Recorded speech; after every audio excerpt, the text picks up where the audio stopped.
Ravi's International School. Trust assured for your child. A sprawling, safe and home-like campus for residential and day scholars. Call 7331199964. సరే, ఇంతకీ first Chiranjeevi గారిని ఎప్పుడు కలిసా, ఎట్లా కలిసా, ఆ సందర్భం ఏంటి, ఆ మూమెంట్ ఏంటి? వీళ్ళందరూ కూడా నేను కళ్యాణ్ గారికి సినిమాలకి పిఆర్ఓగా చేస్తున్నాను.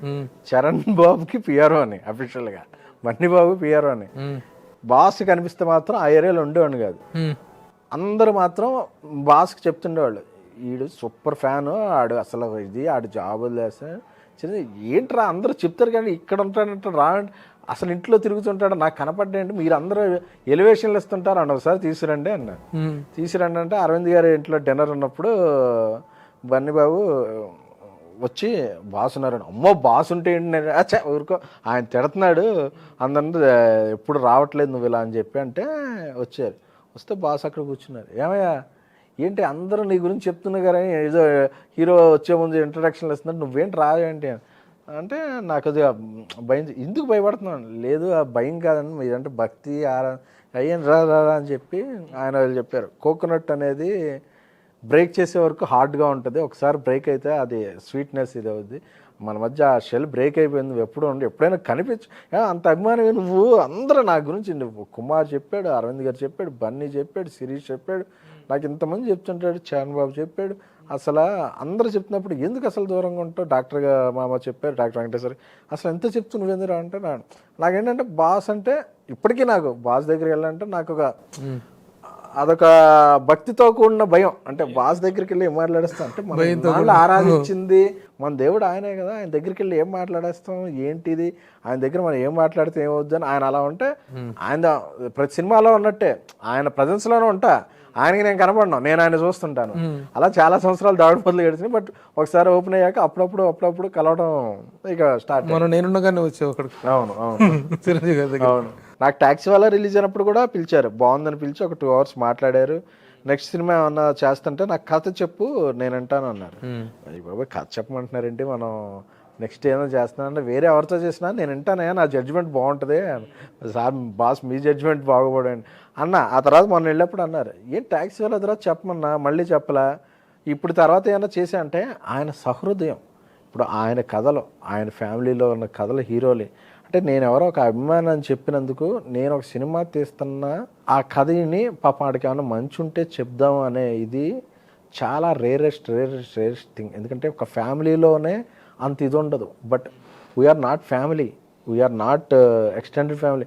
మేమెవరో ఆయన అభిమానిస్తామని ఒక్క దీనికి మమ్మల్ని ఆయన అంటే బాస్ను మనం అభిమానిస్తాం, ఓకే, బాస్ మనల్ని అభిమానిస్తాం, అది ఈ కిక్, అది అచీవ్మెంట్, అది ఆయన మంచితనం, గొప్పతనం. అందుకని బాస్ ఎవరన్నా అంటున్నా సరే అసలు అంత మంచి ఆయన ఎవరన్నా అనగలరా అంటే ఆకాశం మీద ఉమ్మిస్తారు మీద పడినట్టు. అంటే నిండైన వ్యక్తిత్వం ఆయన. అలాంటి వ్యక్తిత్వాలు ఎప్పుడో శతాబ్దానికి అలా ఉంటాయి. అంటే బాస్ ఉన్న ఎరాలో మనం పుడతామంతా మనం చేసుకున్న అదృష్టం నేను ఫీల్ అవుతా. Pure heart. ఇప్పుడు ఎస్కేఎన్కి సోషల్ మీడియా యాక్టివిస్ట్గా చాలా వెబ్సైట్స్, ఏవో రకరకాల ప్లాట్ఫామ్స్లో ఎస్కేఎన్ ఈజ్ వెరీ యాక్టివ్. కానీ ఈ ప్లాట్ఫామ్స్ అన్నింటిలో కూడాను మెగా కాంపౌండ్ సినిమాలన్నింటినీ హైలైట్ చేసి ఆకాశానికి ఎత్తేసేసి మిగతా హీరోల సినిమాలను తక్కువ చేసేస్తే వాళ్ళ కలెక్షన్స్ని, వాళ్ళ హైలైట్స్ని తక్కువ చేసేసి ప్రొజెక్ట్ చేస్తుంటాడు అనేటువంటి ఒక ట్రోలింగ్ నడుస్తూ ఉంటుంది నీ మీద. ఇందులో నిజాలేంటి? 100% వేరే వాళ్ళని ఎప్పుడు, నాకున్నది నా ట్విట్టర్, నా ఇన్స్టాగ్రామ్. అందులో నేను ఎప్పుడు ఒక సినిమాని వేరే సినిమాని నేను డిగ్రేడ్ చేయను, అలాగే వేరే సినిమా ఇది లేదు. ఎందుకంటే నేను మాస్ మహారాజ్ రవితేజతో పనిచేశాను పిఆర్ఓగా, రెబల్ స్టార్ ప్రభాస్ గారితో పనిచేశాను, ఆయన పిఆర్ చేశాను, ఆయన సినిమాలు చేశాను. సో ఒక హీరోని అభిమానించడం అంటే వేరే హీరోని ద్వేషించడం కాదు. ఐ లైక్ బాస్, నాకన్నా ఆయన కనెక్ట్ అయ్యారా, ఆయన జర్నీ ఆయన, అంతేగాని వేరే వాళ్ళు. ఇప్పుడు బాసే వేరే హీరో ఎవరైనా అంటే మహేష్ గారు హిట్ కొట్టినా, తారక్ గారు హిట్ కొట్టినా, వేరే ఏ హీరో హిట్టినా బాసే అభిమానం చూసినా బాస్ అభిమానులకు మనం ఫాలో అవ్వాలి. అందుకే నేను బాలకృష్ణ గారి సినిమా కూడా నేను ఫస్ట్ షో చూసి ఎంజాయ్ చేస్తాను. నేను మూవీ లవర్. అంటే సినిమాలో ఒక హీరోని అభిమానించు అంటే మేము మూవీ లవర్స్. మామూలు ఈ హిట్ సినిమాలు గొప్పింటల్లుడు ఓకే సినిమాలు ఆడిని, దాన్ని కూడా 3-4 సార్లు చూశాను నేను సినిమాలు. మహేష్ గారి సినిమాలు చూస్తా, తెల్లారుజామున 3ంటికే చూసి, మీరు కావాలని నా ట్విట్టర్లో చూడండి, Srimanthudu will be box office Srimanthudu first review నాకు నచ్చితే ఫస్ట్ నేనే పెడతా. టెంపర్ సినిమాలో తారక్ గారు విశ్వరూపం అని పెడతా. ఈ ఆన్లైన్లో ఎవరో ఫేస్లెస్ అనానిమస్ పీపుల్ ఉంటాడు, ఆ వెబ్సైట్ నీదే, ఆ వెబ్సైట్లో నువ్వు రాసుంటే, అరే ఆ వెబ్సైట్ మీకు పిఆర్ఓ ఉంటాడు కదా, ఆన్లైన్లో అడగండి ఆ వెబ్సైట్ ఎవరు ఉంటే వాళ్ళే చెప్తారు. ఆ వెబ్సైట్కి యాడ్లు ఇస్తుంటారు వాళ్ళే.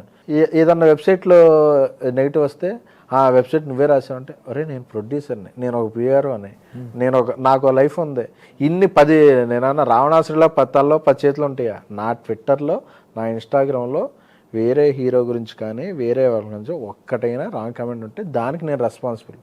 నీ ఎజంప్షన్స్కి ఓకే ఈడు రాసాడేమో ఫలానా సైట్లో, ఆ సైట్లోనే మరుసటి రోజు ఆ తర్వాత రోజు రాస్తే చిరంజీవి గారిని కానీ కళ్యాణ్ గారిని కానీ బన్నీ గారిని కానీ చరణ్ గారిని కానీ ఇలా కమెంట్స్ కూడా రాసే నెగిటివ్. అంటే వెబ్సైట్లో చాలా వరకు ఇప్పుడు నెగిటివ్ ఆర్టికల్స్ మీద వెళ్ళిపోయింది.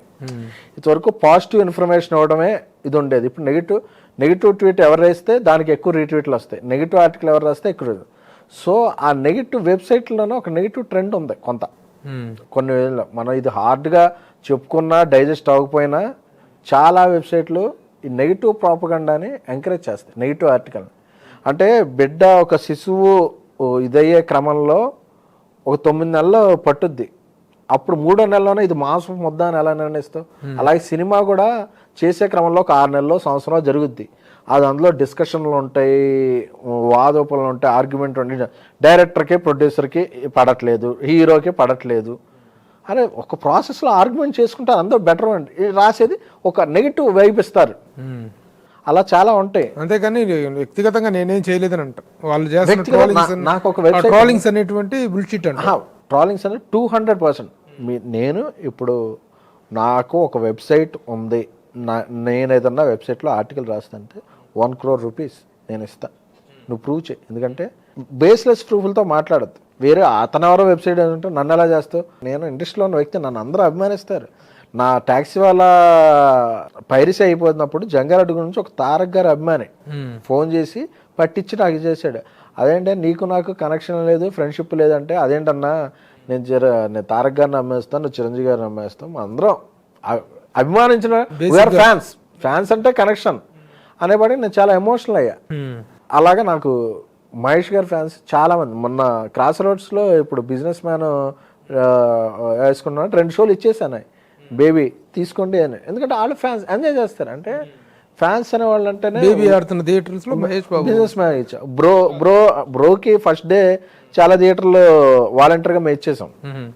ఎందుకంటే ఫస్ట్ డే అనేది బిగ్, ఎక్కువ షేర్. సో అలాగా అది అప్పుడు 14th 15th షేర్ మీద ఉంది, వాలంటీర్గా ఇస్తాం. అది కళ్యాణ్ గారి అభిమానం అనుకోవచ్చు.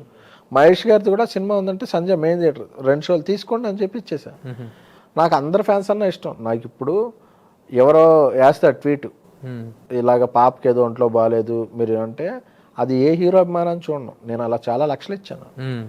నా దగ్గర ఉన్న డబ్బులు లేకపోయినా ఓవర్ డ్రాఫ్ట్లో గీక్ కూడా నేను చాలాసార్లు ఇచ్చాను. నేను అప్పుడు వేరే హీరోని ద్వేషించేవాడినో ఏదో అయితే నేను ఎందుకు ఇస్తా. అలాగా వాళ్ళు ఎవరైనా సరే ఇచ్చాను. సో అందరి అభిమానులకి ఇది ట్రోలింగ్ ఏదో ఎప్పుడో కొంత దీంట్లో నడిచిందేమో, కానీ ఇప్పుడు అందరి అభిమానులకి నేనేంటో ఓకే ఈడిదిరా అని చెప్పి మనం ఈడిని అనుకున్నాం, కానీ ఈడు ప్యూరిటీ ఇది అని. ఇప్పుడు ఆ ఇది లేదు. ప్రీవియస్లో ఉండేదేమని ఇప్పుడు అన్ని బ్రేక్. ఎందుకంటే ఎవడో ఒక ఫేక్ క్యారెక్టర్ని ఎక్కువ రోజులు మెయింటైన్ చేయలేడు. ఇప్పుడు నేనేంటి అన్నది అందరికీ అర్థమైంది. So I'm happy. చిరంజీవి గారి అభిమానిగా ఏమన్నా పదవులు ఏమైనా ఉన్నాయా నీకు? చిరంజీవి ఫ్యాన్స్ అధ్యక్షుడు, సెక్రటరీ. ఏలూరులో 1 townలో 2 town అని 2 ఉండే. మేము 2 townలో ఉండేవాళ్ళం. ఫ్యాన్స్ ప్రెసిడెంట్లు వాళ్ళందరూ 1 townలో ఉండేవాళ్ళు. అంటే థియేటర్లు ఎక్కడ ఉండే. సో వాళ్ళే ప్రెసిడెంట్. అప్పుడు ఉన్నాయి. ఇదేంటి మనం కూడా 2 townని విడగొడదాం, 2 town ప్రెసిడెంట్ అది పెడదాం, లేకపోతే అన్నీ వాళ్ళకి 34 మంది వాళ్ళు ఉంటారు ఇక్కడ యాక్టివ్గా లేదని చెప్పి మనం అనుకునేవాళ్ళం. ఆ టైంలోనే ఇంకా ఆన్లైన్లో మనం ఇది పెడతాం ఫ్యాన్ సైట్, వాళ్ళు కూడా అరే ఈడవడం ఇది చేస్తున్నాడని వచ్చింది. కానీ సో అంటే చిరంజీవి గారి పదవి అలంకరించకముందే వచ్చేసింది. చిరంజీవి గారి ఫ్యాన్ ప్రెసిడెంట్ అంటే ఈక్వల్ టు ఎమ్మెల్యే. ఎందుకంటే ఎమ్మెల్యే వాళ్ళు అయినా సరే వాళ్ళకి ఫాలోయింగ్ ఉండదో కానీ చిరంజీవి గారి ఫ్యాన్స్ ప్రెసిడెంట్ అంటే అతను ప్రివిలేజ్లో చూస్తుంటాం. అతను టిక్కెట్లు ఇస్తుంటాడు, అతను ఇంటి దగ్గరికి వెళ్ళి కూర్చోవటం, అతను అన్న తిరగటం, అదొక అంటే ఈ ఎరాకి తెలియదేమో కానీ ఆ ఎరాలో బాస్ అంటే ఏంటి చేసిన అదొక ఇది.